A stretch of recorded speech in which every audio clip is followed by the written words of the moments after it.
जय हिंद दोस्तों।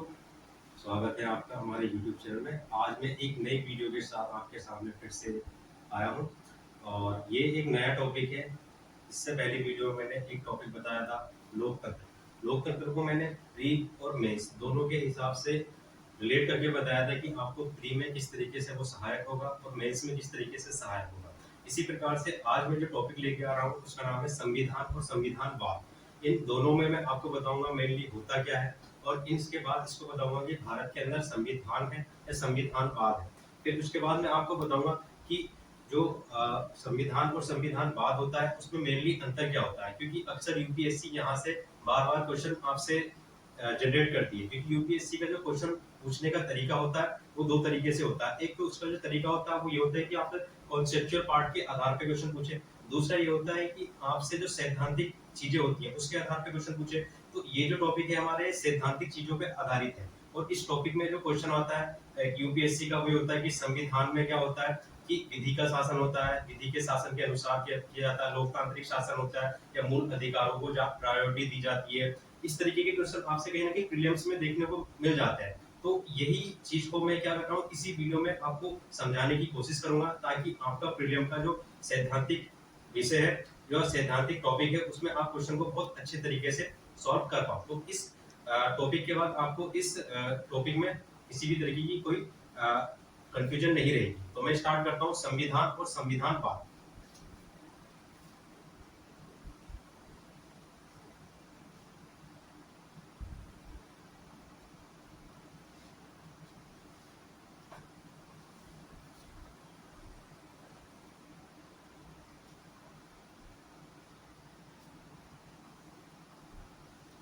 तो ये टॉपिक है हमारे पास संविधान और संविधानवाद। संविधान में क्या होता है कि आपको पता है प्रत्येक देश का अपना एक एक कॉन्स्टिट्यूशनल होता है।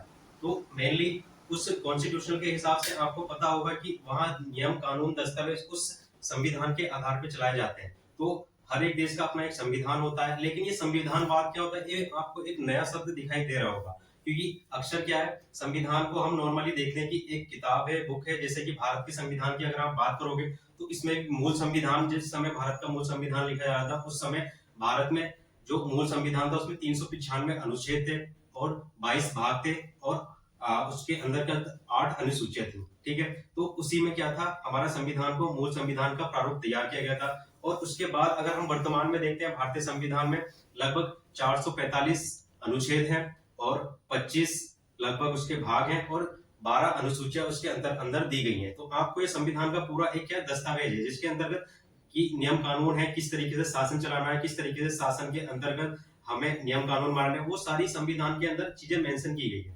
तो नॉर्मल सा मैं आपको बताऊंगा पहले क्या होता है संविधान क्या है। ये क्या है, एक लिखित दस्तावेज होता है।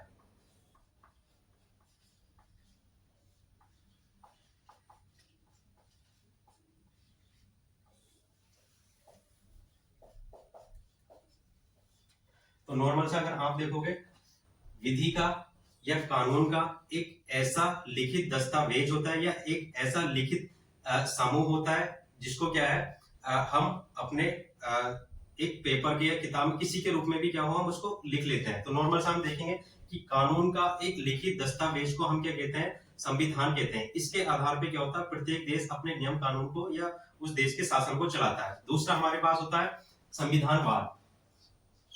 संविधानवाद को अगर हम नॉर्मल से देखें कि ये कोई ना तो एक लिखित दस्तावेज है और ना ही किसी प्रकार का एक समुच्चय है। ये नॉर्मल से हम देखते हैं ये एक विचारधारा है। संविधानवाद क्या है, एक विचारधारा है जिसके अंतर्गत किसी भी देश के अंदर शासन को चलाया जाता है। अब उस विचारधारा के अंदर कुछ एक पॉइंट्स दिए गए हैं कि ये क्या है, एक विचारधारा है या एक विचार कह सकते हैं उसको।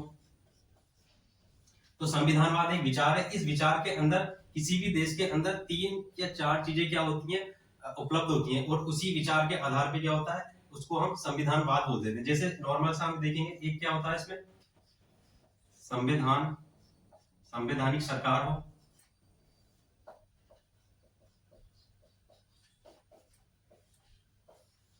संविधान हो और विधि का शासन हो।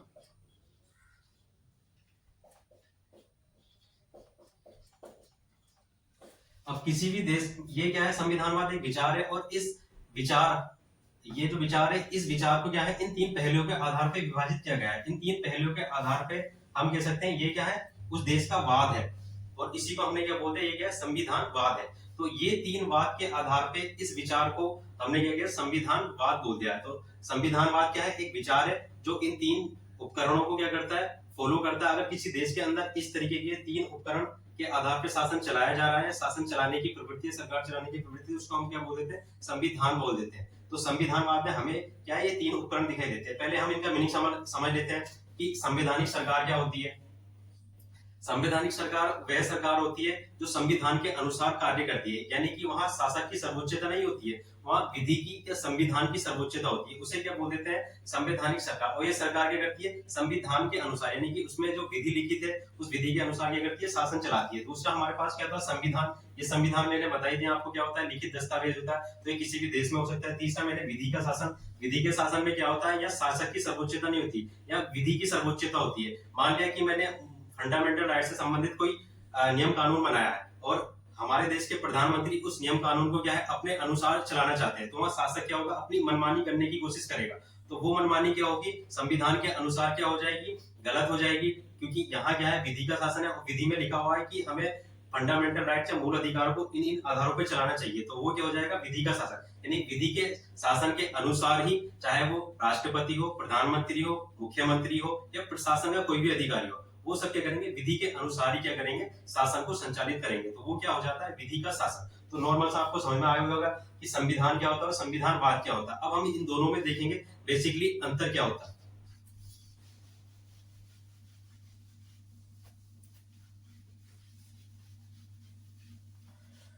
दोस्तों, मैं आपसे एक क्वेश्चन और पूछना चाहूंगा, क्या संविधान या संविधान के बिना या विधि के बिना किसी भी देश का शासन संभावित हो सकता है या चलाया जा सकता है? अगर आपकी राय में चलाया जा सकता है तो कमेंट कीजिए और बताइए मुझे कि किस मतलब इस तरह के विचार को किसी विचारक ने भी कहा होगा या चलाया जा सकता है, संभव है तो किन आधारों पर संभव है।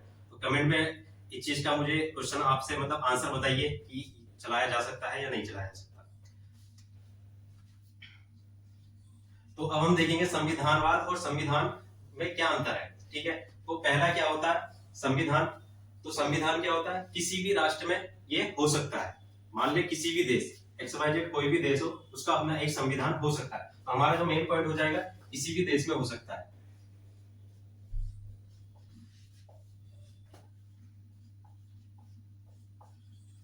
और जो संविधानवाद होगा, ये क्या होगा, कुछ देश में होगा, सभी देशों में नहीं होगा।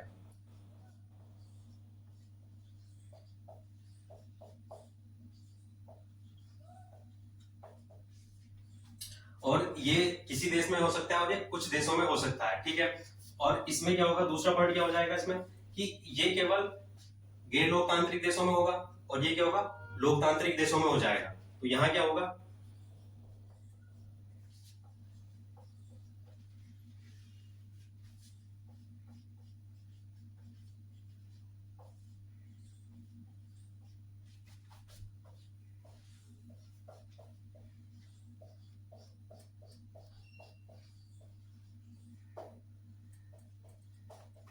ये गैर लोकतांत्रिक देश में और ये लोकतांत्रिक देश में हो जाएगा संविधानवाद। तो मेनली हमारा जो यूपीएससी में क्वेश्चन पूछा जाता है, ये आपको पॉइंट्स दे देंगे और ये वाले पॉइंट्स दे देंगे प्रीलिम्स में, और इन्हीं क्वेश्चन को इधर से उधर कर देंगे और आपसे पूछ लिया जाएगा कि संविधानवाद ये होता है और संविधान ये होता है। तो वहां 4 पॉइंट्स आपको दे दिए होंगे और उन 4 पॉइंट के आधार पर आपको आंसर पूछने की कोशिश की जाएगी, या फिर ये पूछ जाएगा संविधान और संविधानवाद में अंतर पूछ लिया जाएगा। तो नॉर्मल सा हमारा यही हो जाता है उसमें, तो ये हो जाता है। और लोकतांत्रिक देश, लोकतंत्र के बारे में मैंने आपको पिछली वीडियो में बहुत अच्छे तरीके से बता रखा है, उस वीडियो को आप जरूर देखें, तभी आपको लोकतंत्र की परिभाषा समझ में आएगी। और आने वाली जितनी भी वीडियो होंगी हमारी, कहीं ना कहीं एक टॉपिक से दूसरे टॉपिक में रिलेट करती हो जाएगी। तो जैसे कि मैंने आपको बता देता लोकतांत्रिक देश क्या होते हैं। लोकतांत्रिक देश की मैंने सबसे अच्छी डेफिनेशन बताई थी कि डेमोक्रेसी के अंदर क्या होता है, व्यक्ति अपने आप में ही क्या होता है, शासक होता है, क्योंकि व्यक्ति के द्वारा जब शासन चलाया जाएगा, व्यक्ति के शासन को हम क्या बोल रहे थे, लोकतंत्र के रूप में हमने उसको मेंशन कर रखा था। तो वो आपको देख लेनी चाहिए वीडियो और आपको समझ में आ जाएगा।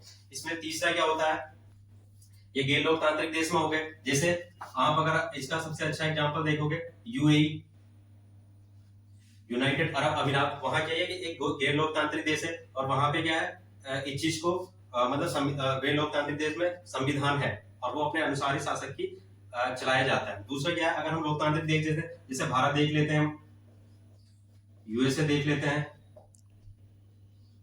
ठीक है, और स्विट्जरलैंड देख लेते हैं, तो ये क्या लोकतांत्रिक देश है और यहाँ क्या है लोकतंत्र संविधानवाद यहाँ एक विचारधारा और संविधानवाद यहाँ चलता है। तीसरा हमारे पास क्या होता है, लोकतांत्रिक देश हो गया, गैर लोकतांत्रिक हो गया।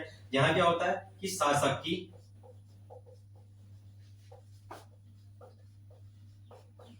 सर्वोच्चता होती है।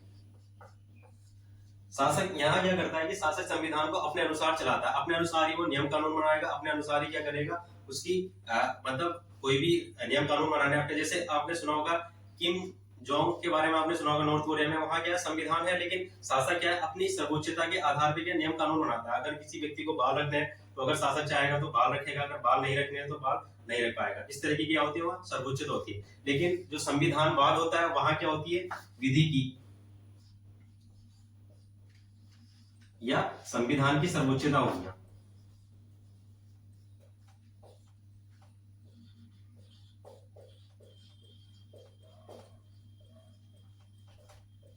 यानी कि यहाँ विधि से ऊपर कुछ नहीं होगा और यहाँ क्या शासक सर्वोच्च होगा, यहाँ विधि के बारे में मैंने आपको बता दिया। कोई भी नियम कानून संविधान के अंदर अगर जो चीज लिखी हुई है वो विधि कानून क्या होगी, सर्वोच्च होगी, और उसी सर्वोच्चता के आधार पर शासक क्या होगा, वहां सर्वोच्च नहीं होगा। संविधानवाद में शासक सर्वोच्च नहीं होगा लेकिन संविधान में शासक सर्वोच्च होगा। यहाँ विधि को सर्वोच्चता दी जाएगी और यह शासक, ठीक है। इसके बाद क्या होता है, इसका चौथा पॉइंट, इसमें क्या होता है कि व्यक्ति के जो अधिकार होते हैं, यानी कि व्यक्ति की जो स्वायत्ता होती है वो क्या होती है, सीमित होती है, और यहाँ जो व्यक्ति की स्वायत्ता होती है स्वतंत्र होती है। स्वायत्ता कहने का मतलब है आपके जो अधिकार प्रदान किए गए हैं, प्राकृतिक अधिकार हो, चाहे वो मूल अधिकार हो, चाहे वो संविधान में उल्लेखित अधिकार हो, किसी भी प्रकार के अधिकार है वहां आपकी स्वायत्ता प्रदान, यानी कि आप पूरी तरीके से स्वतंत्र हो। व्यक्ति की यहाँ जो स्वायत्ता प्रदान की जाएगी, आपको स्वतंत्रता प्रदान की जाएगी, आपको न्याय भी स्वतंत्र रूप से प्रदान किया जाएगा और अधिकार में आपको स्वतंत्र रूप से। लेकिन यहाँ क्या होंगी, ये सारी चीजें लिमिटेड हो जाएगी। क्या नॉर्थ कोरिया में, आप बताइए कमेंट में, क्या नॉर्थ कोरिया में किसी भी व्यक्ति की स्वायत्ता मतलब स्वतंत्र है? नहीं है। तो इस चीज को आप देख सकते हैं, ठीक है। तो यहाँ क्या होगा, स्वायत्ता क्या होती है, सीमित होती है, और यहां स्वायत्ता क्या होती है,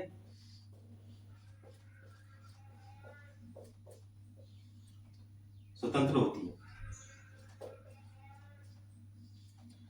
तो ये हो जाता है। और यहाँ क्या होता है, स्वायत्ता सीमित हो जाती है, स्वायत्ता स्वतंत्र हो जाती है। तो ये चीज आपको अच्छे तरीके से समझ में आ गई होगी कि स्वायत्ता का मीनिंग मैंने क्या बताया और स्वायत्ता की जो सीमितता है वो किस प्रकार से उल्लेखित की गई। अब संविधानवाद और संविधानवाद के ये 4 पॉइंट्स अगर आपको पता है तो आप बहुत अच्छे तरीके से क्या कर सकते हो, संविधानवाद और संविधानवाद में अंतर को क्या कर सकते हो, रिलेट कर सकते हो, ठीक है। तो किसी भी देश के लिए सबसे जरूरी हो जाता है कि वहां क्या होना चाहिए, संविधान। एक इसमें ये पॉइंट आता है कि जहां नॉर्मल से यही पूछ लेती है यूपीएससी, जहां संविधान होगा क्या वहां संविधानवाद होना आवश्यक है, क्या वहां संविधानवाद होगा? बताइए आप कमेंट में, अगर आपको लगता है कि जहां संविधानवाद है, जहां संविधान है तो वहां संविधानवाद होगा। तो कहने का मतलब यह है कि किसी भी राष्ट्र में जहां संविधान है तो वहां संविधानवाद होना आवश्यक नहीं होगा। आपको बता दिया, क्योंकि अब किसी भी राष्ट्र में अगर ये चीजें हैं तो क्या है, लोकतांत्रिक देश में ये वाली चीजें मेंशन हो जाएंगी जहां संविधान है। क्या यूएई के अंदर आपको अधिकार प्रदान किए गए या यूएई के अंदर आपको विधि का शासन दिखाई दे रहा है? नहीं। तो जहां संविधानवाद होगा वहां जहां संविधान है वहां संविधानवाद होना आवश्यक नहीं है, लेकिन जहां संविधानवाद होगा वहां संविधान होना आवश्यक है, वो वहां संविधान होगा ही होगा। तो इस चीज का आपको अच्छे तरीके से समझना होगा कि जहां संविधान है वहां संविधानवाद होना आवश्यक नहीं होता या वहां नहीं होता है, लेकिन जहां संविधानवाद होता है वहां संविधान होना आवश्यक होता है। तो ये इस तरीके से। और भारत के संदर्भ में अगर हम इसको देखते हैं, ठीक है, तो भारत के संदर्भ में हम देखेंगे कि भारत में क्या है, एक संविधानवाद है, क्योंकि यहाँ क्या है, लोकतांत्रिक देश है, विधि का शासन है, स्वायत्ता प्रदान की गई, और यहाँ क्या है, नागरिकों को, नागरिक के अधिकार क्या है, मूल है। और यहाँ क्या होता है, 5वें पॉइंट में अगर हम देखते हैं तो नागरिकों के अधिकार क्या होते हैं, मूल नहीं होते हैं,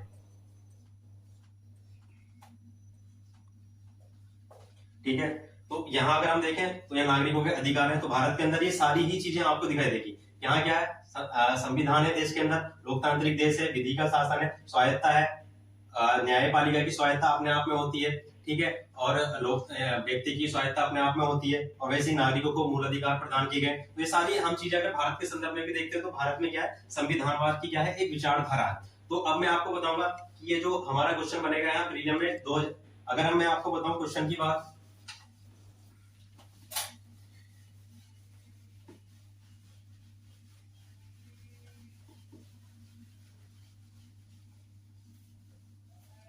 अगर क्वेश्चन की बात प्रीलिम्स की बात बताऊं मैं आपको, 2013 में इसी से रिलेटेड एक क्वेश्चन पूछा गया था। 2013 में इसी से रिलेटेड एक क्वेश्चन ये पूछा गया था कि संविधान के अनुसार निम्नलिखित में से कौन सा भारतीय संविधान में सबसे महत्वपूर्ण कारक है।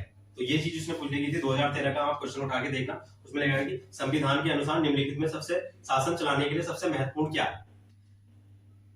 2013 में, फिर से रिपीट करता हूं, 2013 में यूपीएससी ने ये क्वेश्चन पूछा था कि संविधान के लिए सबसे महत्वपूर्ण क्या है, या शासन चलाने के लिए सबसे महत्वपूर्ण क्या है। तो उसमें उसने ऑप्शन दिया था, पहला ऑप्शन दिया था उसने कि फंडामेंटल राइट्स, दूसरा उसने दिया था उसमें डीपीएसपी, तीसरा उसने ऑप्शन दिया था फंडामेंटल ड्यूटीज, और चौथा उसने दिया था डेमोक्रेसी। ठीक है, तो अब इसमें से आपको बताना था कि ये, अब आप ये बताइए ये क्वेश्चन जो है आपका कॉन्सेप्चुअल है या आपका सैद्धांतिक है। कहने का मतलब है आप कॉन्सेप्ट के आधार पे इस क्वेश्चन को बता सकते हो या सिद्धांत की जो आपने चीजें पढ़ी है। तो नॉर्मल से हमने देखा था संविधान और संविधानवाद में, तो उसने क्या है कि भारतीय संविधान के संदर्भ में पूछ लिया उसने क्वेश्चन कि भारतीय संविधान के संदर्भ में शासन के लिए सबसे महत्वपूर्ण क्या है। तो शासन के लिए आप देखोगे फंडामेंटल ड्यूटी इंपोर्टेंट है, फंडामेंटल ड्यूटी तो भाई व्यक्ति के लिए इंपोर्टेंट होती है, शासन के लिए इंपोर्टेंट नहीं होती, आपकी स्वतंत्रता के लिए इंपोर्टेंट होती है। और दूसरा क्या है कि फंडामेंटल जो राइट्स होते हैं ये क्या होता है, व्यक्ति के लिए इंपोर्टेंट होते हैं, ना कि शासन के लिए इंपोर्टेंट है। आपकी स्वायत्ता, आपकी स्वतंत्रता के लिए आपको किन किन चीजों की आवश्यकता है उसके लिए इंपोर्टेंट है। दूसरा डीपीएसपी के बारे में आपने 35 से लेके 51 तक पढ़ा होगा कि भारतीय संविधान की जो नीति निर्देशक तत्व है, उन नीति निर्देशक तत्व में शासन को संचालित, यानी कि प्रत्येक राज्य का नैतिक कर्तव्य होगा कि इसको शासन चलाने के लिए किन किन चीजों की आवश्यकता, तो ये हो जाता है। तीसरा फंडामेंटल ड्यूटी, ये तो व्यक्ति का कर्तव्य होता है। दूसरा डेमोक्रेसी संविधान के बारे में नहीं बताता, डेमोक्रेसी बताता है किसी भी देश के जो शासन होता है उस शासन के अंदर जो उपलब्ध इंस्ट्रूमेंट होते हैं उसके बारे में बताता है। तो इसके आधार पर अगर आप देखोगे तो एक ही चीज हमारे समझ में आ रही है, वो क्या है कि डीपीएसपी हमें क्या बता रहा है, किसी भी राज्य के अंदर शासन को संचालित करने की जो व्यवस्थाएं है वो, और यही हमारे संविधान में क्या कर रखी है, मेंशन कर रखी है कि ये संविधानवाद का भी क्या है, एक उपकरण के रूप में हम देख सकते हैं। तो इस तरीके के यूपीएससी हर बार आपसे क्वेश्चन करता है। एक क्वेश्चन और पूछा हुआ था यूपीएससी ने, उसमें ये पूछा हुआ था कि निम्नलिखित में से संविधानवाद की विशेषताएं बताइए। उसमें 3 ऑप्शन दिए हुए थे, एक तो लोकतांत्रिक देश दिया हुआ था, और दूसरा उसमें दिया हुआ था कि असीमित शासन, तीसरा दिया हुआ था विधि का शासन, चौथा दिया हुआ था फंडामेंटल राइट। तो चारों में से आपको बेस्ट आंसर्स बताना था, और उस बेस्ट आंसर में आपको देखना था कि इन 4 ऑप्शन में सबसे अच्छा, यानी कि जो हमारा संविधानवाद को फॉलो करता है, ऑप्शन कौन सा था। वो ऑप्शन आप कमेंट में बताइए मुझे, नेक्स्ट वीडियो में मैं उसका आंसर आपको बताऊंगा। आप तब तक के लिए आपको वीडियो कैसी लगी, एक नए टॉपिक के साथ हम फिर आएंगे, और उस टॉपिक में आपको जितनी भी रिलेटेड चीजें होंगी, जितनी भी आपकी क्वेरी होंगी, आप पूछिए और हमसे पूछिए कि आपको जो चीज अच्छी लगी है। तो हमारा चैनल सब्सक्राइब कीजिए, लाइक कीजिए। धन्यवाद।